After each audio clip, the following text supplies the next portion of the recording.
Hi అండి, welcome to అనురాగాలు. ఈ వీడియోలో చాలా హెల్దీగా టేస్టీగా ఉండే నువ్వుల లడ్డు ఎలా తయారు చేయాలో చూద్దాం. ముందుగా పావు కిలో నువ్వులు తీసుకుంటే పావు కిలోలో సగం బెల్లం తీసుకొని సన్నగా తరిగి పెట్టుకోండి. నువ్వులను చిటపటలాడే విధంగా సిమ్లో పెట్టి వేయించండి.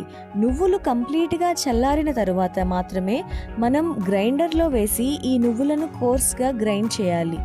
తరువాత ముందుగా మనం కట్ చేసి పెట్టుకున్న బెల్లాన్ని ఈ మిక్స్చర్లో వేసి గ్రైండ్ చేసినట్లయితే ఈ నువ్వుల మిశ్రమం తయారవుతుంది. ఈ మిశ్రమాన్ని చేతితో మెదుపుకొని నెయ్యి అవసరం లేకుండానే మనం ఉండలు చుట్టుకున్నట్లయితే నువ్వుల లడ్డు రెడీ. ఇది ఐరన్ డెఫిషియన్సీ కానీ, లో హెచ్బీతో కానీ, లేదంటే అనీమియాతో కానీ సఫర్ అయ్యే వాళ్ళకి చాలా యూజ్ అవుతుందండి. అండ్ స్కాంటీ పీరియడ్ని కూడా ఇది ట్రీట్ చేస్తుంది. Please like, share and subscribe.